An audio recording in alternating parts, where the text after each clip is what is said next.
Di pesisir timur Pulau Sumatera, terhampar sebuah negeri yang kini dikenal sebagai Dumai. Namun, jauh sebelum menjadi kota pelabuhan yang ramai, wilayah ini adalah panggung bagi sebuah kisah abadi tentang cinta, kehilangan, dan keajaiban. Legenda Putri Tujuh bukan sekadar dongeng pengantar tidur, melainkan sebuah narasi yang dipercaya sebagai asal-usul nama kota Dumai itu sendiri, sebuah warisan cerita yang dipegang teguh oleh masyarakat Riau dari generasi ke generasi. Pada zaman dahulu kala, berdirilah sebuah kerajaan megah dan makmur bernama Seri Bunga Tanjung. Kerajaan ini dipimpin oleh seorang ratu yang arif dan bijaksana bernama Ratu Ciksima. Sang ratu memerintah dengan adil, sehingga rakyatnya hidup dalam kedamaian dan kesejahteraan. Hasil bumi melimpah ruah, dan kehidupan sosial berjalan dengan harmonis di bawah naungan kepemimpinannya yang agung. Kerajaan Seri Bunga Tanjung terkenal hingga ke negeri-negeri seberang karena kemakmurannya yang tiada tara. Ratu Ciksima dikaruniai 7 orang putri yang kecantikannya melegenda. Ketujuh putri ini laksana bidadari yang turun dari kayangan, dengan paras yang elok dan budi pekerti yang luhur. Mereka dikenal sebagai Putri Tujuh. Nama mereka adalah Putri Mayang Mengurai, Putri Mayang Mawar, Putri Mayang Melati, Putri Mayang Manis, Putri Mayang Cempaka, Putri Mayang Anggraini, dan yang termuda adalah Putri Mayang Sari. Kecantikan mereka menjadi buah bibir di seluruh penjuru negeri. Setiap putri memiliki keistimewaan masing-masing, namun kecantikan mereka secara keseluruhan begitu serasi dan mempesona. Rambut mereka yang panjang, hitam legam dan berkilau, kulit mereka yang kuning langsat laksana pualam, serta senyum mereka yang mampu meneduhkan hati siapa saja yang memandang. Mereka tumbuh menjadi gadis-gadis yang tidak hanya cantik rupanya, tetapi juga memiliki hati yang tulus dan murni, mencerminkan didikan Ratu Ciksima yang penuh kasih sayang. Di antara ketujuh putri, si bungsu, Putri Mayang Sari, memiliki kecantikan yang paling menonjol. Wajahnya memancarkan cahaya kelembutan yang luar biasa, dan setiap gerak-geriknya penuh dengan keanggunan yang alami. Ia juga dikenal sebagai putri yang paling manja namun paling peka perasaannya. Kehadirannya selalu membawa kebahagiaan dan keceriaan di lingkungan istana kerajaan Seri Bunga Tanjung yang megah itu. Kehidupan ketujuh putri di istana sungguh sempurna.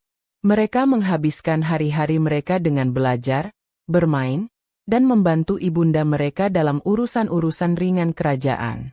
Rakyat sangat mencintai dan menghormati mereka, memandang mereka sebagai simbol kesempurnaan dan berkat dari Allah bagi kerajaan Seri Bunga Tanjung. Kisah tentang kecantikan dan kebaikan hati mereka tersebar luas, dibawa oleh para pedagang dan pelaut yang singgah di pelabuhan kerajaan. Ketujuh putri jelita ini memiliki sebuah kebiasaan rahasia yang tidak diketahui oleh banyak orang. Mereka sangat gemar mandi dan membersihkan diri di sebuah sumber mata air yang jernih di tengah hutan. Tempat itu bernama Lubuk Sarang Umbai, sebuah lubuk yang airnya berasal dari Sungai Umban Sari. Lokasinya yang tersembunyi di balik rimbunnya pepohonan membuat tempat itu terasa begitu sunyi dan damai, jauh dari hiruk-pikuk kehidupan istana. Lubuk Sarang Umbai bukanlah tempat pemandian biasa. Airnya begitu bening hingga dasar lubuk yang berpasir putih dapat terlihat dengan jelas. Konon, air di lubuk ini memiliki khasiat magis yang dapat menjaga kecantikan dan kesegaran kulit. Bunga-bunga hutan yang tumbuh di sekelilingnya menebarkan aroma wangi yang semerbak, menambah suasana asri dan tentram di tempat rahasia milik para putri tersebut. Setiap sore menjelang, ketika matahari mulai condong ke ufuk barat, ketujuh putri akan diam-diam meninggalkan istana. Dengan diiringi beberapa dayang kepercayaan, mereka berjalan menyusuri jalan setapak menuju Lubuk Sarang Umbai. Di sanalah mereka akan melepaskan segala penat dan lelah, bermain air, bersenda gurau, dan menikmati kebebasan yang tidak mereka dapatkan di dalam tembok istana yang penuh aturan. Momen mandi di lubuk ini adalah saat yang paling mereka nantikan. Mereka akan melepaskan selendang sutra mereka yang berwarna-warni dan menggantungkannya di dahan-dahan pohon terdekat. Selendang-selendang itu bukan sekadar pakaian, tetapi juga benda magis yang memungkinkan mereka untuk terbang dan bergerak secepat angin. Tanpa selendang itu, mereka hanyalah manusia biasa yang tak memiliki kekuatan istimewa. Kegembiraan mereka saat berada di lubuk sarang umbai sungguh tiada tara. Suara tawa mereka yang renyah berpadu dengan gemericik air dan kicauan burung-burung hutan, menciptakan sebuah simfoni alam yang indah. Mereka akan saling menyiramkan air, berkejaran di tepian lubuk, dan merawat rambut panjang mereka dengan air jernih yang menyegarkan. Inilah ritual suci yang mereka jaga kerahasiaannya dengan sangat rapat. Kabar tentang kecantikan luar biasa dari Putri Tujuh dari Kerajaan Seri Bunga Tanjung akhirnya sampai ke telinga seorang pangeran muda dari Kerajaan Empang Kuala. Pangeran yang gagah berani namun sedikit congkak itu merasa sangat penasaran. Ia tidak percaya bahwa ada gadis-gadis secantik yang digambarkan dalam cerita-cerita para saudagar. Didorong oleh rasa ingin tahu yang membara, sang pangeran memutuskan untuk membuktikannya sendiri. Sang pangeran Empang Kuala kemudian melakukan perjalanan panjang menuju wilayah Kerajaan Seri Bunga Tanjung. Ia menyamar sebagai rakyat biasa agar tidak menarik perhatian. Setibanya di sana, ia mulai mencari informasi mengenai keberadaan para putri. Dari mulut ke mulut, ia mendengar desas-desus tentang sebuah tempat pemandian rahasia di dalam hutan yang sering dikunjungi oleh para putri. Dengan tekad yang bulat, sang pangeran memberanikan diri untuk masuk ke dalam hutan lebat. Ia berjalan tanpa lelah, mengikuti petunjuk samar yang ia dapatkan. Setelah beberapa waktu mencari, telinganya menangkap suara tawa dan riak air dari kejauhan. Semakin dekat ia melangkah, semakin jelas terdengar suara-suara ceria itu. Ia pun bersembunyi di balik semak belukar yang lebat, mengintip ke arah sumber suara. Alangkah terkejutnya Pangeran Empang Kuala. Matanya terbelalak menyaksikan pemandangan yang ada di hadapannya. Di sebuah lubuk yang indah, 7 gadis dengan paras elok tak terlukiskan sedang asyik bermain air. Mereka adalah Putri 7. Kecantikan mereka jauh melebihi apa yang pernah ia bayangkan atau dengar dari cerita manapun. Hatinya seketika terpikat, terutama pada pesona si bungsu, Putri Mayang Sari. Dari balik persembunyiannya, sang pangeran terus mengamati setiap gerak-gerik para putri. Ia melihat selendang-selendang berwarna-warni yang tergantung di dahan pohon. Sebuah niat licik pun terlintas di benaknya. Ia berpikir, jika ia mengambil salah satu selendang itu, maka pemiliknya tidak akan bisa kembali ke istana. Dengan begitu, ia akan memiliki kesempatan untuk mendekati dan mungkin memilikinya. Ketika hari semakin senja dan para putri bersiap untuk mengakhiri waktu bermain mereka, Pangeran Empang Kuala melancarkan aksinya. Dengan sangat hati-hati, ia merayap mendekati pohon tempat selendang-selendang itu tergantung. Matanya tertuju pada sehelai selendang berwarna kuning keemasan yang paling indah, selendang milik Putri Mayang Sari.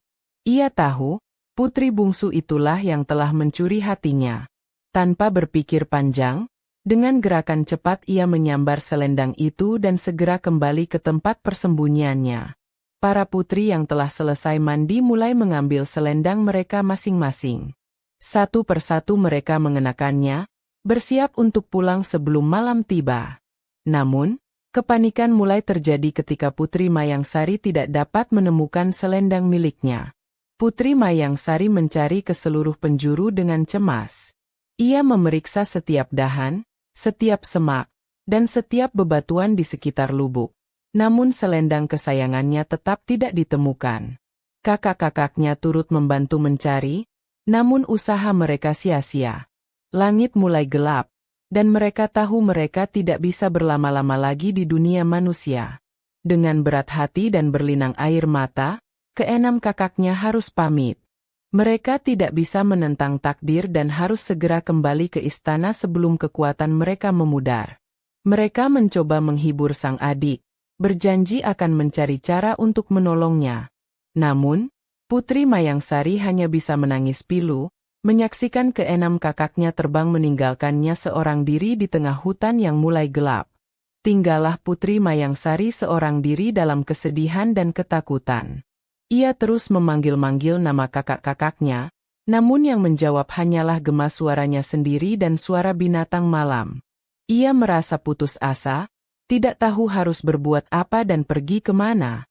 Kehilangan selendang berarti kehilangan seluruh kekuatannya, kehilangan jati dirinya sebagai seorang putri kayangan.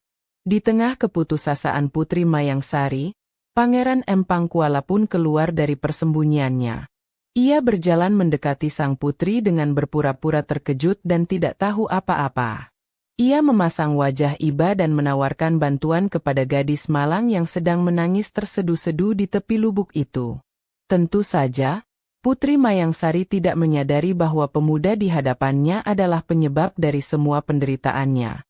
Sang pangeran bertanya dengan lembut mengenai penyebab sang putri menangis seorang diri di tengah hutan.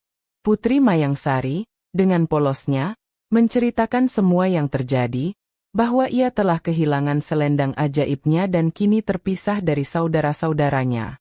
Ia tidak bisa pulang dan tidak tahu harus bagaimana. Hatinya begitu hancur dan ia merasa sangat tidak berdaya. Melihat keadaan sang putri, Pangeran Empang Kuala berpura-pura menunjukkan simpati yang mendalam. Ia menawarkan Putri Mayangsari untuk ikut bersamanya dan tinggal di istananya untuk sementara waktu. Ia berjanji akan melindunginya dan membantunya mencari selendang yang hilang itu. Ia meyakinkan sang putri bahwa ia akan aman di bawah perlindungannya. Karena tidak memiliki pilihan lain dan merasa takut sendirian di dalam hutan belantara, Putri Mayangsari akhirnya menerima tawaran sang pangeran. Meskipun hatinya ragu, ia melihat ada ketulusan pada wajah pemuda itu, sebuah ketulusan yang sebenarnya palsu. Dengan langkah gontai dan hati yang masih berduka, ia mengikuti sang pangeran meninggalkan lubuk sarang umbai, tempat yang dulu penuh tawa kini menjadi saksi bisu kesedihannya. Putri Mayangsari dibawa ke istana kerajaan Empang Kuala. Di sana, ia diperlakukan dengan sangat baik. Sang pangeran memberinya pakaian yang indah dan kamar yang megah. Namun, semua kemewahan itu tidak mampu mengobati kerinduannya pada keluarga dan kampung halamannya. Setiap malam, ia menatap langit, berharap melihat keenam kakaknya turun untuk menjemputnya. Waktu terus berjalan, hari berganti minggu, dan minggu berganti bulan. Pangeran Empang Kuala terus menunjukkan perhatian dan kasih sayangnya kepada Putri Mayangsari. Ia tidak pernah lelah menghibur dan mencoba membuat sang putri bahagia. Perlahan tapi pasti, hati Putri Mayangsari yang semula beku oleh kesedihan, mulai luluh oleh kebaikan sang pangeran. Sang pangeran akhirnya memberanikan diri untuk mengungkapkan perasaannya dan melamar Putri Mayangsari. Ia berjanji akan menjadi suami yang baik dan akan selalu membahagiakannya. Putri Mayangsari, yang merasa berhutang budi dan melihat kesungguhan sang pangeran, akhirnya menerima lamaran itu dengan ridho dari hatinya. Ia berpikir mungkin inilah takdir yang telah digariskan Allah untuknya. Pesta pernikahan pun digelar dengan sangat meriah selama 7 hari 7 malam. Seluruh rakyat kerajaan Empang Kuala bersuka cita menyambut permaisuri baru mereka yang cantik jelita. Putri Mayangsari pun memulai kehidupan barunya sebagai seorang istri pangeran. Ia mencoba untuk melupakan masa lalunya dan fokus pada kehidupannya yang sekarang, meskipun kerinduan pada keluarganya masih sering datang menyiksanya. Beberapa waktu kemudian, kebahagiaan pasangan itu semakin lengkap dengan lahirnya seorang putra yang tampan dan menggemaskan. Kehadiran sang buah hati menjadi pelipur lara bagi Putri Mayangsari. Ia mencurahkan seluruh kasih sayangnya kepada putranya. Ia hampir melupakan jati dirinya sebagai seorang putri dari kayangan dan hidup selayaknya manusia biasa di bumi. Meskipun begitu, jauh di dalam lubuk hatinya, selalu ada sebuah ruang kosong yang tak terisi.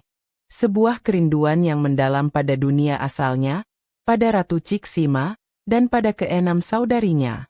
Terkadang saat menidurkan putranya, ia akan menyanyikan lagu-lagu dari negeri asalnya, lagu-lagu yang penuh dengan nada kesedihan dan kerinduan yang tak terucap. Suatu hari, ketika putranya sedang demam tinggi, Putri Mayangsari teringat akan sebuah petuah dari ibundanya. Sang ibu pernah berkata bahwa jika seorang anak sakit, Bubur yang dimasak dari beras yang disimpan paling lama di lumbung padi dapat menjadi obat yang mujarab. Tanpa ragu, ia segera menuju ke lumbung padi istana yang besar untuk mencari beras simpanan tersebut. Ia membuka satu persatu tempayan besar tempat menyimpan padi dan beras. Saat sedang mengaduk-aduk tumpukan padi di sebuah tempayan yang terletak di sudut paling dalam, tangannya menyentuh sesuatu yang lembut dan halus. Ia menarik benda itu keluar dari tumpukan padi. Betapa terkejutnya ia ketika melihat bahwa benda itu adalah selendang kuning keemasan miliknya yang telah lama hilang. Seketika, semua ingatan tentang kehidupannya di kayangan kembali dengan jelas. Ia teringat pada hari ketika selendangnya hilang, dan ia pun sadar bahwa selama ini suaminya lah yang telah menyembunyikannya. Rasa cinta yang selama ini ia pupuk seakan hancur berkeping-keping. Hatinya dipenuhi oleh amarah, kekecewaan, dan kesedihan yang mendalam. Ia merasa telah dikhianati dengan cara yang paling kejam.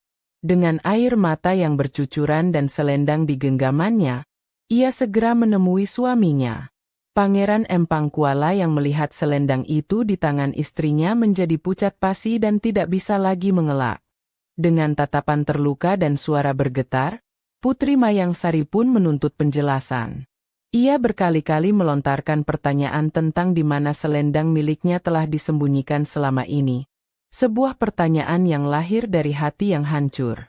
Konon, dari peristiwa inilah nama Dumai berasal. Ucapan sang putri yang berulang kali menanyakan keberadaan selendangnya, "Di mana selendangku? Di mana?" dalam bahasa lokal terdengar seperti ucapan Dumai. Legenda ini mengakar kuat, dan masyarakat percaya bahwa kata Dumai lahir dari pertanyaan pilu Putri Mayang Sari pada hari itu, sebuah pengingat abadi akan sebuah pengkhianatan cinta. Dengan selendang yang telah kembali ke tangannya, kekuatan magis Putri Mayang Sari pun pulih sepenuhnya. Ia tahu bahwa kini ia tidak lagi terikat dengan dunia manusia. Ia harus kembali ke tempat asalnya, ke pangkuan ibu dan saudara-saudaranya. Keputusan ini sangat berat, karena itu berarti ia harus meninggalkan putra satu-satunya yang sangat ia cintai. Dengan hati yang hancur, ia memeluk dan menciumi putranya untuk yang terakhir kali. Ia membisikkan kata-kata perpisahan yang penuh kasih sayang. Kemudian, ia menatap suaminya yang hanya bisa berdiri mematung penuh penyesalan. Tidak ada lagi kata-kata yang terucap di antara mereka. Putri Mayang Sari mengenakan selendangnya, dan seketika tubuhnya terasa ringan. Perlahan, ia mulai melayang naik ke udara, meninggalkan istana dan semua kenangan pahit manis di dalamnya. Pangeran Empang Kuala hanya bisa menatap kepergian istrinya dengan penyesalan yang tak berujung. Ia meraung memanggil nama Putri Mayang Sari, namun sang putri terus terbang semakin tinggi hingga akhirnya lenyap di balik awan.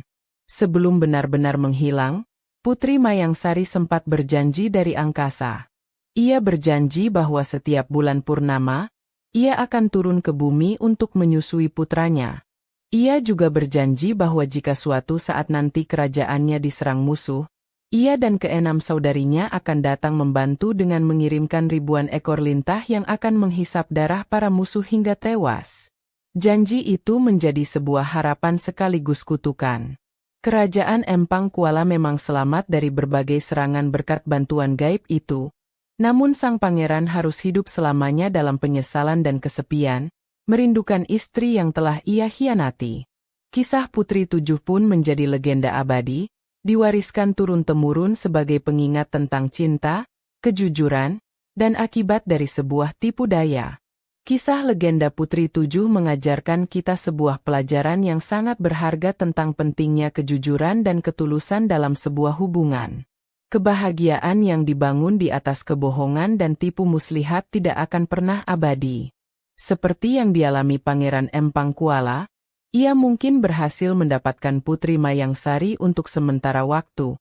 Namun pada akhirnya ia harus kehilangan segalanya dan hidup dalam penyesalan abadi.